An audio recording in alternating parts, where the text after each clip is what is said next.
দেখা হবে আবার, খুব মিস করবো। আমি আসলেই তোমাকে ফোন করবো। এখন ডাকছে আমাকে, ডাকছে প্রিয়ানের জন্য। আমরা পৌঁছে গেছি। লজ্জা পাচ্ছে। এখানটাতে হচ্ছে হলো চিতল মাছ। পকে এখন পকে রাখা যায় না। ওহো হা হা, এই হচ্ছে ঝামেলা ছাড়া রান্না, তাই না? অনেকবার মানে আমার শাশুড়িকে অনেকবার মা বলেছে প্রত্যেকবারের মতনই আসার জন্য, বাট মা ওই 9 বছর ধরে আসবে না, একটা জেদ ধরে রেখেছে। তো কোনো তুমি তোমার বেয়ানের খাবার নিয়ে ব্যস্ত, আর এদিকে তোমার নাতি না খেয়ে আছে। টাটা। হ্যাঁ যাবে যাবে যাবে যাবে যাবে।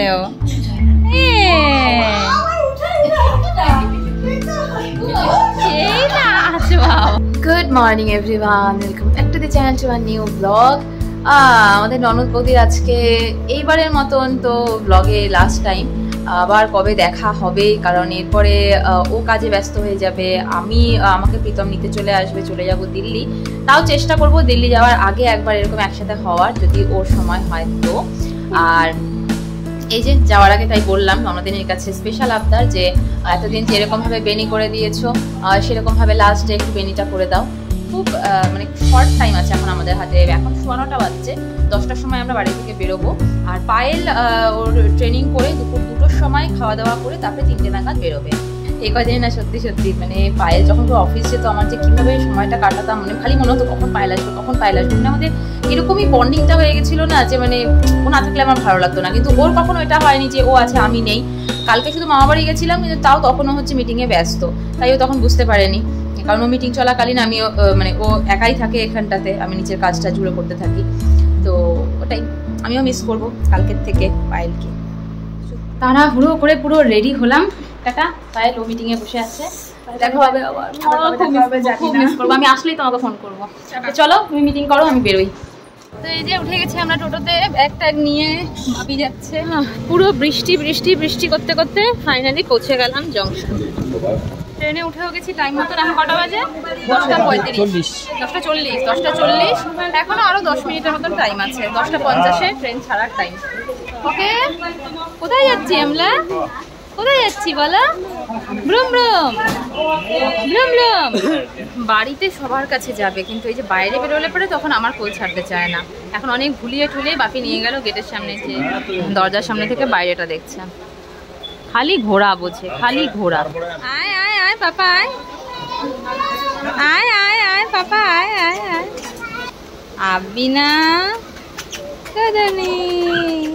ওকে নিয়ে বসলাম। আমাদের ট্রেন জাস্ট ছাড়লো। এই যে পেছন থেকে আরেক কুচকি ওর সে এখন ডাকছে আমাকে, ডাকছে প্রিয়ানের জন্য। দেখেছিস পাপা? এখন আর আমাদের কাছে নেই, চলে গেছে এখন বন্ধুত্ব করতে, চলে গেছে এখন বন্ধুত্ব করতে। এখনো টাইম হয়ে গেছে, যে যেখানে নিয়ে যাবো না কেন ঘুরে ঘুরে বেড়াবে।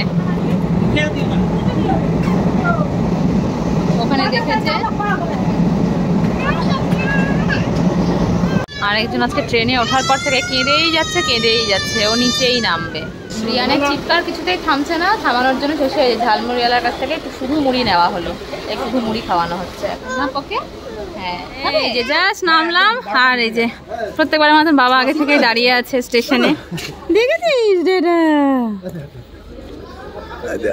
আরে বাবালে, আরে বাবালে, আরে বাবালে। ও কোথা থেকে এখানে এসেই ও পাখি দেখেছে, দেখেই কি চিৎকার কা কা করে খুব খুশি হয়েছে। এ বাবা পৌঁছে গেছি। পকে লজ্জা পাচ্ছে, লজ্জা পাচ্ছ? দেখে যাচ্ছে, দেখো কিভাবে। প্রিয়ান এসেই শুনকি বাড়ির দিকে তাকিয়ে সমানে ডেকেই যাচ্ছে। সৃজামানির সাথে কথা হলো, কিন্তু আর তো বাড়িতে কেউ নেই, পকে। 12:30 বাজে, আমরা 12:30-টার সময় পৌঁছেছি। এখন বসবে এখানে চা। তোমার রান্না রেডি?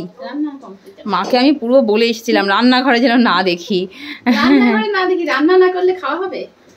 ঝামেলা করতে মানা করেছিলাম আমি। ঝামেলা করোনি তো কোনো? আচ্ছা, সেটা খাবার যখন দেবে তখনই দেখতে পারবো। হ্যাঁ ঠিক আছে। আমাদের নিউট্রিশনের কৌটোগুলো এখানে বেশ সুন্দর সাদা, সব এখন মশলার কৌটো হয়ে গেছে। কি পাপা সব সাজিয়ে রেখেছে দিদি আর নষ্ট করার জন্য? সব সাজিয়ে রেখেছে। এই পাথরগুলো এখানটাতে কে রেখেছে পকোকে দেওয়ার জন্য? পাথরগুলো এখানে কে রেখেছে? ও তো জেমস ভেবে খেয়ে নেবে পাথরগুলো, তাই না পকে? বল আমি তো জেমস ভেবে খেয়েই নেবো পাথরগুলোকে। আমরাও বাড়িতে ঢুকলাম, বৃষ্টিও কমে গেছে, এখন পুরো আকাশ একদম পরিষ্কার। প্রিয়ানও চলে গেছে বাইরে। মা বললো মা নাকি কোনো ঝামেলাই করেনি। তো প্রথমটা দেখাই আমি, এখানটাতে হলো চিতল মাছ। এর মাঝখানে কি কাঠি দিয়েছো? না না, এটা মাছেরই। বাবা, মানে এটা কিন্তু বড় ফ্রাইং প্যান, এপার আর ওপার। আর কি আছে মা? আছে বাঁচা মাছ আছে। তখন করেই বাপি আমাকে দিতে আসে না কেন, তখন করেই মার এরকম রান্নার বন্যা বয়ে যায়, স্পেশালি মাছ, কারণ আমাদের ওই বাড়িতে এইসব মাছ কখনো আনে না। তো ওই জন্য এই চিতল মাছ বা ইলিশ মাছের সময় ইলিশ মাছ, পাছা মাছ, চিংড়ি মাছ একবার এক একটা এরকমভাবে মানে করা হয়। তো যাই হোক, প্রিয়ানকে দেখতে পাচ্ছি আমি, চলে গেছে একদম ওই প্রান্তে চলে গেছে দাদার সাথে। পকে ঘুরে এসেছো পকে?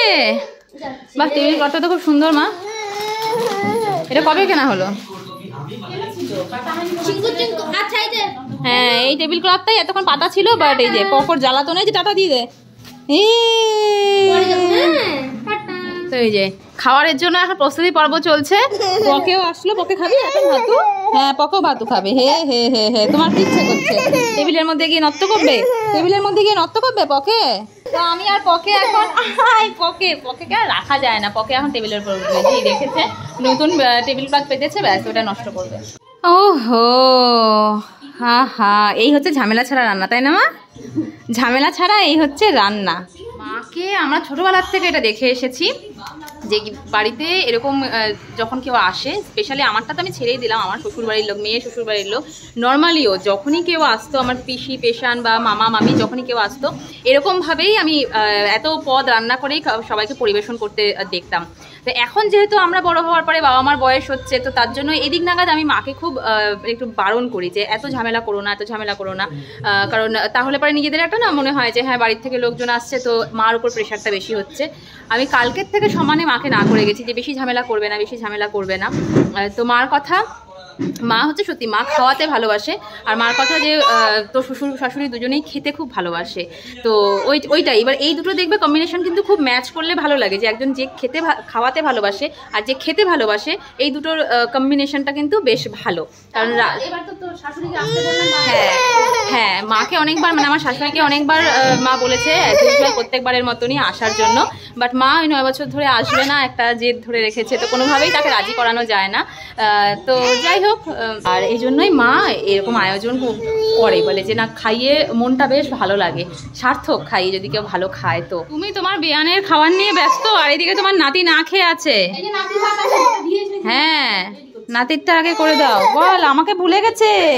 বাপি খেতে বসো। ওই দিকে বসে পড়েছে বাপি খেতে, আর এখানে মা প্রিয়ানের খাবারও রেডি করে নিয়েছে। তুমিও খাবে তো? তুমিও খাবে? এখন আমিও বসে পড়লাম খেতে।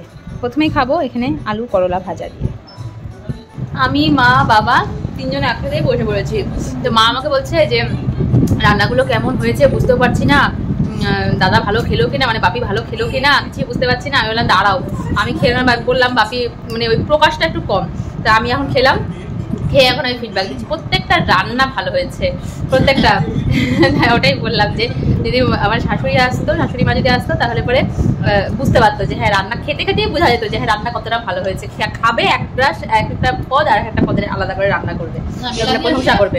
আমি বাবা বলেছিলাম বেলাদি আসার কথা ছিল, যে ইলিশ মাছ আনতে ভালোবাসে, হ্যাঁ কিন্তু আসেনি জন্য চিতল মাছ। আমাকে কালকে মা ফোন করে বলছে যে বেলাদি কি আসবে, কনফার্ম হয়ে আমাকে জানা, ধরো সেই হিসেবে বাজারটা হবে।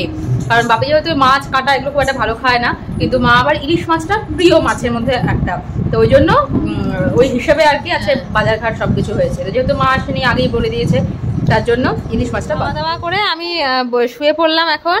আর পকলাটা দুষ্টুমির পর দুষ্টুমি করে যাচ্ছে দিদিয়ার সাথে। পকা পকা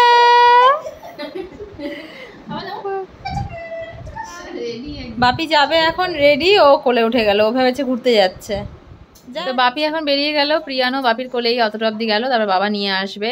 চিৎকার তো করবেই। সকালবেলাও যখন আমরা আসছিলাম তখন বাপি যখন বেরোচ্ছে আর কি বাড়ির বাইরে, তখনও সেই চিৎকার। ও ভেবেছে বাপি ঘুরতে যাচ্ছে, আর যেহেতু ওই বাড়িতে থাকতে আমি ওকে নিয়ে সেরকম ঘুরতে বেরোতাম না, বাপি ওই রাস্তায় হাঁটাহাঁটি করতো, তাই জন্য ও জানে যে বাপির কাছে গেলে পারেই তাহলেই ওর ঘোরা হবে। টাটা দিয়ে দিয়েছে, টাটা দিয়ে আমরা তো বেরো যাবো, তো ভ্রমণ যাবো। হ্যাঁ টাটা টাটা। আজকে দুপুরবেলা বেশ কিছুক্ষণ বাপি যাওয়ার পরে একটু ঘুমিয়ে নিয়েছি। এবার বেসিক্যালি আমি মিষ্টি মানে খুব একটা পছন্দ করা মানুষ না, কিন্তু হ্যাঁ অনেক দিন গ্যাপে গ্যাপে মিষ্টি খেতে বা কখনো কখনো হয় না যে মিষ্টির নাম শুনলে স্পেশালি কখনো কখনো একটা ক্রেভিংস চলে আসে। তো আজকে সেটাই হচ্ছে। মানে যখন থেকে এসেছি যাওয়ার আগে বাপি বললো যে আজকে আর তোমাদের বাড়ির জন্য মিষ্টি আনলাম না। এবার যখন আর কি কথাটা বলেছে তখন থেকে আমার জন্য একটা মিষ্টির প্রতি ক্রেভিং এসে গেল। কারণ নর্মাল টাইমে বাপিদা যখন আসতো বাবা আগে মিষ্টি আনতো, কিন্তু বাপিদের সুগার ধরা পড়ার পর থেকে আর মিষ্টি আনে না, এখানেও আনে না ওখানেও না। গেলে ওই অন্য কিছু ফ্রুটস হোক বা আইসক্রিম হোক এরকম টাইপের অন্য কিছু নিয়ে যায়, বাট মিষ্টিটা যেহেতু খায় না ওনারা তার জন্য আনা হয় না। এবার ওই হঠাৎ করে বাপি বললো আজকে আর মিষ্টি মিষ্টি কিছু নিলাম না। তো ওই থেকে না যে যখন হয় না যে খাবার কোনো অপশান নেই বা হঠাৎ করে তুমি নামটা শুনলে একটা ইচ্ছে জাগে, আমার তখন থেকে ইচ্ছে যাচ্ছে। তো এই বিকেলবেলা ঘুম থেকে ওঠার পর থেকেই যে কিছু মিষ্টি খেতে ইচ্ছে করছে, মিষ্টি খেতে ইচ্ছে করছে, তো মা বলছে দাঁড়া তোকে হরলিক্স করে দিই। তো এই যে হরলিক্স বানিয়ে দিল, এখন হরলিক্স খাচ্ছি, আর পেছনে পকোকে খাওয়াচ্ছে সেরেলাক। ও পায়েস আছে, হ্যাঁ। তো এই জন্য বলি আমার কেন এত মিষ্টি খেতে ইচ্ছে করছে, শুধু মিষ্টির জন্য না। বাপিকে যখন মা খেতে দিল তখন দেখলাম পায়েস ছিল, এবার আমি যখন খেতে বসেছি তখন আমাকে তো আর পায়েসটা দেয়নি, আমার পায়েস খাওয়াও হয়নি। সব মিলে ঝুলে আমার একটা মিসিং জিনিস মনে হচ্ছিল, তাই না? তাই জন্যই বলছি ঠিক আছে এটা খেয়ে নিই। আগে যদি জানতাম পায়েস আছে তাহলে পরে আর হরলিক্সটাই খেতাম না।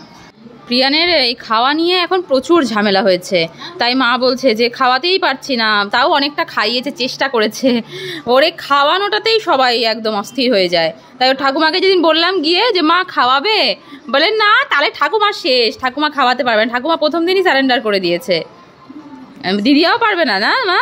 দিদি আরও ধৈর্য, হ্যাঁ দিদিয়া তাও সাহস করে একটু চেষ্টা করেছে, আর ঠাকুমা আগের থেকে দেখেছে যে এত জ্বালাতন করে, আগের থেকে সারেন্ডার। হ্যাঁ সন্ধ্যেবেলায় আজকে আমাদের এই যে পাট ভাজা আর তার সাথে আছে ডালিয়া খিচুড়ি, এই হচ্ছে সন্ধ্যের টিফিন। এখন ডালিয়া খিচুড়িটা খাবো না, আমি একবারে ডিনারই করে নেব। তো এটা আমার ফেভারিট পকোড়া, পাট ভাজা, এটাকে খাই। রাখ ওটা, মানে চোখের নিমেষে কাজ করে, বেশি বাড়াবাড়ি হচ্ছে কিন্তু পাপা। কোথার থেকে টেনে এনেছে ভাবা যায়, হাজি ছেলে। তোমার নাতি এই যে দেখো এখান থেকে বক্সটা নিয়ে দেখে নিচে নামানোর চেষ্টা করছে, এখন আমি সরালাম। আমি খাবো না, বললাম যে ডিনারে খাবো। দাঁড়িয়ে এই যে মা বলছে ডিনারে অল্প খাস, এখন খাও। এই রিমোট সব ভেঙে দিবি তো। এই যে বাবা জাস্ট আসলো, এখন বাবা মা দুজন মিলে যাবে এখন পকোকে নিয়ে রাস্তায় হাঁটতে। যা টাটা পাপা, টাটা টাটা। হ্যাঁ যাবে যাবে যাবে। কোথায় যাচ্ছ? ওরে বাবা, আমি ভালো হাঁটাহাঁটি করবে একটু। এতক্ষণ শুনকির বাড়িতে ছিল, এখন এই শুনকি দিতে এসছে, তাও শুনকির সাথেই খেলে যাচ্ছে ও।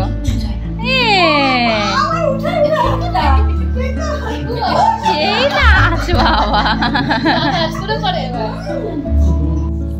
তো আজকের মতন ব্লগটাকে আমি এখানটাতেই এন্ড করছি। প্রথম দিন বাড়িতে এসেই জমজমাট একটা ব্লগ হলো, আশা করি সবার ভালো লেগেছে। যদি ভালো লেগে থাকে please to like, comment, share and subscribe my channel. দেখা হচ্ছে নেক্সট ব্লগের নতুন একটা দিনের সঙ্গে, নতুন একটা ব্লগের সঙ্গে। Till then tata.